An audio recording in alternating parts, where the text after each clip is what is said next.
لوگوں کو حلوہ کھانا تھا، حلوہ کھانے کے لیے دین کو بدنام کیا گیا، اور یہ کہانی گڑھی گئی کہ اللہ کے نبی غزوہ احد میں جب آپ لڑ رہے تھے تو آپ کے دانت ٹوٹ گئے تھے اور آپ نے حلوہ استعمال کیا تھا، اس لیے ہم حلوہ کھا رہے ہیں شب برات کے موقع پر۔ اللہ کے بندو، غزوہ احد لڑی گئی ہے شوال میں اور تو حلوہ کھا رہا ہے شعبان میں، 2 مہینہ پہلے کھا رہا ہے۔ اور وہ کون سا حلوہ تھا جو نبی نے کھایا تھا دانت ٹوٹنے پر؟ ہمیں تو کہیں کوئی دلیل نہیں ملی۔ ایک ویڈیو بڑا وائرل ہوا فیس بک کے اوپر، میں نے دیکھا ایک آدمی بالکل جوکروں کے انداز میں کہہ رہا ہے کہ ارے وہ لوگ پوچھتے ہیں کہ حلوہ کہاں ہے، حلوہ کون سی کتاب میں؟ ارے حلوہ کتاب میں تھوڑی ملے گا، حلوہ تو کڑھائی میں ملے گا۔ یہ جوکر بازی، یہ لطیفے بازی، یہ چٹکلے بازی، اور اس کو آپ دین کا نام دے رہے ہیں۔ بھئی آپ کو حلوہ کھانا ہے، شوق سے کھائیں، اسے دین کے ساتھ نہ جوڑیں، اسے سنت کہہ کے نہ کھلائیں کھائیں، اسے شریعت کہہ کے نہ کھائیں اور کھلائیں۔ یاد رکھو میرے پیارے ساتھیو، مجھے معلوم ہوا کہ آپ کے سیما پور میں بھی قبرستانوں میں لائٹنگ کی گئی 15 شعبان کو۔ آج آپ کے اہل حدیثوں کے علاقوں میں اور قرآن و حدیث پر چلنے کا دعویٰ کرنے والے علاقوں میں بھی بہت ساری جگہوں پر 10 محرم کو تعزیہ نکالا جاتا ہے۔ ابھی سمستی پور کے علاقے میں میرا پروگرام تھا، اہل حدیثوں کا گاؤں ہے، برسوں سے اہل حدیث لوگ چلے آ رہے ہیں، لیکن محرم کے موقع پر وہ شیعہ بن جاتے ہیں۔ افسوس کی بات ہے۔ اس کا مطلب یہ ہوا کہ ہم نے دین کو قرآن و حدیث سے نہیں سیکھا، ہم نے سماج میں جو دیکھا اس پہ عمل کرنے لگے۔ میرے پیارے ساتھیوں، نیکی وہ نہیں ہے جسے ہمارے باپ دادا نیکی سمجھتے تھے، نیکی وہ نہیں ہے جسے سماج نیکی سمجھتا تھا، نیکی وہ ہے جسے اللہ نے نیکی قرار دیا ہے، نیکی وہ ہے جسے رسول نے نیکی قرار دیا ہے۔ میرے پیارے ساتھیوں، نیک عمل اس کو کہتے ہیں جس کو اللہ نے نیک کہا ہو، جس کو رسول نے نیک کہا ہو، جس کے اوپر اللہ اور اس کے رسول کی مہر لگی ہو۔ کبھی آپ نے غور کیا، نماز 5 ٹائم کی ہم پڑھتے ہیں، کوئی اللہ کا بندہ ہے اور 6ٹے ٹائم کی نماز پڑھنے لگے تو ہم کہیں گے بھائی یہ کہاں سے آ گئی؟ وہ کہے گا میں نماز پڑھ رہا ہوں، کون سی غلط بات ہے؟ تو ہم پوچھیں گے تو نماز پڑھ رہا ہے لیکن اس کی دلیل کیا ہے، اس کا ثبوت کیا ہے؟ شریعت کے نام پہ اور دین کے نام پہ جب کوئی آپ کام کریں گے تو یہ پوچھا جائے گا کہ دلیل کہاں ہے، ثبوت کہاں ہے۔ ہاں، جب دنیا کا کوئی کام کریں گے، جب آپ دنیا کی کوئی چیز، کوئی نئی ڈش بنا کے کھائیں گے، کوئی نیا کپڑا پہنیں گے، کوئی نیا کاروبار کریں گے، تب یہ سوال پوچھا جائے گا کہ منع کہاں ہے۔ لیکن جب آپ عبادت سمجھ کر کے اور دین سمجھ کر کے اور ثواب سمجھ کر کے کوئی کام کریں گے تب پوچھا جائے گا کہ یہ ثابت کہاں ہے۔ رجب کی 27 تاریخ آتی ہے، بہت سارے علاقوں میں اس تاریخ کو شب معراج منائی جاتی ہے۔ میرے پاس بھی واٹس ایپ پر میسج آیا، مولانا صاحب آج کی رات کیا کوئی خاص عبادت ہے؟ کیا 27 رجب کو کوئی خاص روزہ رکھنا ہے؟ میں نے کہا اللہ کے بندو، 27 رجب کی تاریخ نبی کے معراج کی تاریخ ہے، ایسا سمجھنا بھی بے وقوفی ہے، کیونکہ سیرت نگاروں نے لکھا ہے، علماء نے لکھا ہے، تاریخ لکھنے والوں نے لکھا ہے۔ آپ سیرت کی کوئی بھی معتبر کتاب اٹھائیں، تمام علماء نے لکھا ہے کہ اللہ کے پیارے رسول کو کون سے سال میں معراج ہوئی یہ بھی کنفرم نہیں ہے، کون سے مہینے میں معراج ہوئی یہ بھی کنفرم نہیں ہے، نہ سال کنفرم ہے نہ مہینہ کنفرم ہے، اور آپ نے تاریخ متعین کر لی اور اس کی فضیلت بھی بنا ڈالی۔ ربیع الاول کا مہینہ آتا ہے اور 12 ربیع الاول کی تاریخ کو نبی کی پیدائش کا جشن منایا جاتا ہے۔ لوگ سڑکوں پر بڑے بڑے ڈی جے لے کر کے نکلتے ہیں، جوان جوان لڑکیاں سج سور کر کے نکلتی ہیں، نوجوان لڑکے بھی ٹوپی لگا لگا کر کے نکلتے ہیں، جھوم جھوم کر کے نبی کی نعتیں پڑھتے ہیں، اور یہ سمجھ کر کے یہ کام کیا جاتا ہے کہ ہم نبی سے بہت پیار کرنے والے اور نبی سے بہت محبت کرنے والے ہیں۔ یاد رکھو میرے پیارے ساتھیوں، ہم نبی سے جتنا بھی محبت کا دعویٰ کر لے، ہم ابو بکر سے زیادہ تو نبی سے پیار نہیں کرتے، ہم عمر سے زیادہ تو نبی سے پیار نہیں کرتے، عثمان سے زیادہ تو نبی سے محبت نہیں کرتے، ہم علی سے زیادہ تو نبی سے محبت نہیں کر سکتے، ہم صحابہ سے بڑھ کر کے نبی سے پیار نہیں کر سکتے۔ جب صحابہ نے نہ کوئی جلوس نکالا ہے، نہ کوئی جشن منایا ہے، ہر سال ربیع الاول آتا رہا، 12 تاریخ آتی رہی، جب صحابہ نے کوئی جشن نہیں منایا، اس کا مطلب کہ یہ جو دین سمجھ کر کے آپ 12 ربیع الاول کو منا رہے ہیں، یہ میڈ ان انڈیا ہے، یہ دین میڈ بائی رسول نہیں ہے، میڈ بائی اللہ نہیں ہے، یہ میڈ بائی ہیومن ہے، یہ آپ کے ذریعے بنایا گیا دین ہے، اور جو انسانوں کے ذریعے بنایا گیا دین ہو وہ دین شریعت کے اندر وہ آتھینٹک نہیں ہے، اور شریعت میں اس عمل کو نیک نہیں مانا گیا ہے۔ اسی لیے اللہ فرماتا ہے جس کو اللہ سے ملاقات کرنا ہے فَلْيَعْمَلْ عَمَلًا صَالِحًا، تو وہ جو بھی عمل کرے نیک عمل کرے۔ ایک بات بولوں، اللہ تعالیٰ کے ہاں کوانٹٹی نہیں دیکھی جائے گی، اللہ کیا کوالٹی دیکھی جائے گی۔ کتنا عمل کر کے آئے ہو، اللہ کیا یہ نہیں دیکھا جائے، کیا عمل کر کے آئے ہو، اللہ کیا یہ دیکھا جائے۔ بہت نماز پڑھ کے آئے لیکن سنت کے خلاف پڑھ کے چلے آئے۔ ابھی آپ بنگلہ دیش کا ایک ویڈیو شاید آپ نے دیکھا ہوگا، ایک مولوی صاحب مائک پر بیٹھے اور اللہ اللہ اللہ کر رہے ہیں، پبلک جھوم رہی ہے، اس کو بھی دین سمجھ کے کیا جا رہا ہے، اس کو بھی شریعت سمجھ کر کے کیا جا رہا ہے۔ یاد رکھو میرے پیارے ساتھیوں، آپ کے عمل کی کوانٹٹی اللہ تعالیٰ کیا نہیں دیکھی جائے گی، آپ کے عمل کی کوالٹی دیکھی جائے گی۔ اسی لیے اللہ تعالیٰ قرآن کے 29ویں پارے میں فرماتا ہے الذی خلق الموت والحیات لیبلوکم ایکم احسن عملا، اللہ نے موت کو پیدا کیا، اللہ نے زندگی کو پیدا کیا تاکہ اللہ تمہارا امتحان لے کہ کون بہتر عمل کرتا ہے، کون اچھا عمل کرتا ہے۔ اللہ نے یہ نہیں کہ کون زیادہ عمل کرتا ہے، اللہ نے کہا ہم آزمانا چاہتے کہ کون اچھا عمل کرتا ہے۔ تو یہ پہلی کنڈیشن ہے، اللہ کیا کامیاب ہونا ہے تو پہلی کنڈیشن کیا ہے، آپ عمل کرو، کون سا عمل، نیک عمل کرو، عمل صالح کرو جس کو شریعت نے عمل صالح کہا ہے۔ اور دوسرا کام کیا کرنا ہے، وَلَا يُشْرِكْ بِعِبَادَةِ رَبِّهِ أَحَدًا، اور اپنے رب کی عبادت میں کسی کو شریک نہ کرنا، کبھی شرک مت کرنا۔ علامہ ابن تیمیہ کہتے ہیں اس آیت میں اللہ نے 2 سوالوں کا جواب دیا ہے، عبادت کس کی، عبادت صرف اللہ کی، اور عبادت کیسی، عبادت رسول کے جیسی۔ اور غور کرو تو پورے اسلام کا خلاصہ، پورے دین کا خلاصہ اور پوری شریعت کا خلاصہ یہی 2 سوالوں کے جواب میں ہے۔ عبادت کس کی، عبادت صرف اللہ کی، اور عبادت کیسی، عبادت رسول کے جیسی۔ اور ہم جو کلمہ پڑھتے ہیں، اسلام میں داخل ہونے کا جو پاسپورٹ اور ویزا ہے، آپ انڈیا سے عمرہ کرنے جانا چاہتے، پاسپورٹ کا ریڈی ہونا ضروری ہے۔ آپ اگر سعودی عرب میں گھسنا چاہتے ہیں تو سعودی عرب کا عمرہ کا ویزا آپ کے پاس ہونا ضروری ہے، یا وزٹ ویزا ہونا ضروری ہے۔ شریعت میں، اسلام میں آپ آنا چاہتے ہیں، آپ مسلمان ہونا چاہتے ہیں، اسلام کا پاسپورٹ کیا ہے، اسلام کا ویزا کیا ہے، اشہد ان لا الہ الا اللہ واشہد ان محمدن عبدہ ورسولہ، میں گواہی دیتا ہوں اللہ کے سوا کوئی عبادت کے لائق نہیں، اور میں گواہی دیتا ہوں کہ محمد صلی اللہ علیہ وسلم اللہ کے بندے اور رسول ہیں۔ یہی تو ہے ہمارا پاسپورٹ، یہی تو ہے جنت کا پاسپورٹ، یہی تو ہے اسلام کا پاسپورٹ۔ اور اس میں 2 چیزیں ہیں، میں اللہ کے سوا کوئی معبود نہیں، اس کی گواہی دیتا ہوں۔ یہ پہلے سوال کا جواب، عبادت کس کی، عبادت صرف اللہ کی۔ اور دوسری گواہی کیا دیتے ہیں، وَأَشْهَدُ أَنَّ مُحَمَّدًا عَبْدُهُ وَرَسُولُهُ، اور میں گواہی دیتا ہوں کہ محمد صلی اللہ علیہ وسلم اللہ کے بندے اور اللہ کے رسول ہیں۔ او براری والو، او سیما پور والو، بڑے افسوس کے ساتھ کہنا پڑتا ہے، آپ نے نبی کا کلمہ تو پڑھا ہے، اشہد ان محمد رسول اللہ کا کلمہ تو ہم اور آپ پڑھتے ہیں، مگر افسوس کی بات ہے زندگی کے بہت سارے معاملات ایسے ہوتے ہیں جہاں ہم نبی کے طریقے کو اپنانے کو تیار نہیں ہیں۔ ابھی ایک بھائی مجھ کو ملے، کلیا چک کے رہنے والے، آپ کے اس علاقے میں اکثر آنا جانا ان کا ہوتا ہے، انہوں نے بتایا مولانا ذرا اس پر بھی آپ بولیے گا، آج سیما پور کے اس علاقے میں، اس بستی میں آج بھی لمبا چوڑا جہیز لیا جاتا ہے، تلک لیا جاتا ہے۔ او مسلمان، تو غریب بیٹی کے باپ سے بھی جہیز کی ڈیمانڈ کر رہا ہے، وہ بیچارہ بینک سے لون لے کر کے تجھ کو جہیز دے رہا ہے، تیری ڈیمانڈ پوری کر رہا ہے، اور تو بڑا سینہ چوڑا کر کے کہتا ہے میں تو اہل حدیث ہوں، میں تو قرآن و حدیث پر چلنے والا ہوں، میں تو اہل حدیث علماء کی تقریریں سنتا ہوں۔ ارے تو کیسا مسلمان ہے, تو کیسا اہل حدیث ہے, تو کیسا قرآن و حدیث پر چلنے والا ہے.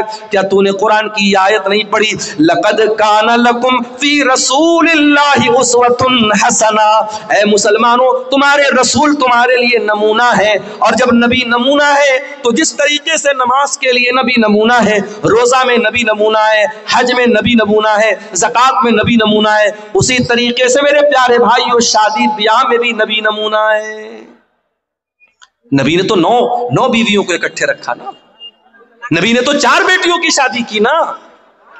مجھے کوئی ایک دلیل لا کے دے دو کہ نبی سے کسی بیٹی کی شادی کے ٹائم نبی سے ڈیمانڈ کی گئی ہو, یا نبی نے اپنی کسی شادی کے ٹائم ڈیمانڈ کی ہو.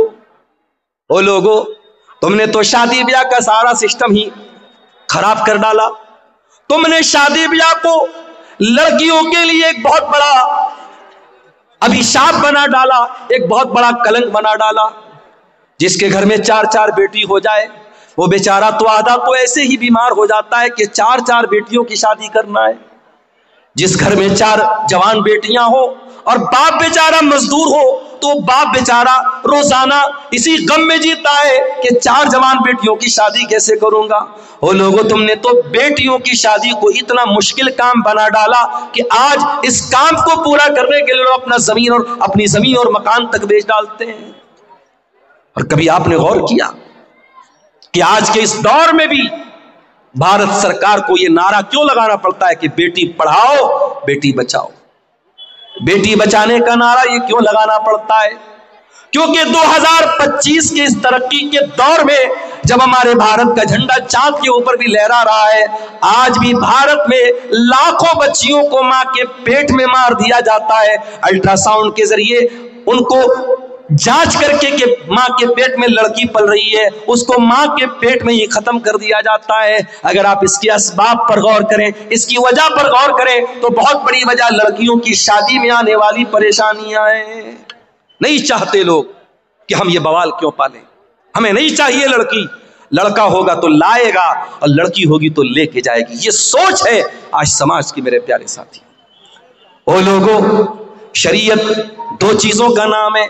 عبادت کس کی؟ عبادت صرف اللہ کی. اور عبادت کیسی؟ عبادت رسول کے جیسی.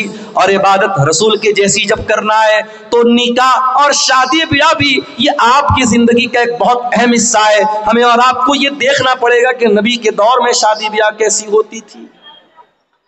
اور ایک بات بولوں آپ سے, ہمارے نبی نے جو کام کیا ہے وہ کام کرنا بھی عبادت ہے, اور جو ہمارے نبی نے کام نہیں کیا ہے اور کرنے کا تقاضا تھا وہ کام نہ کرنا بھی عبادت ہے.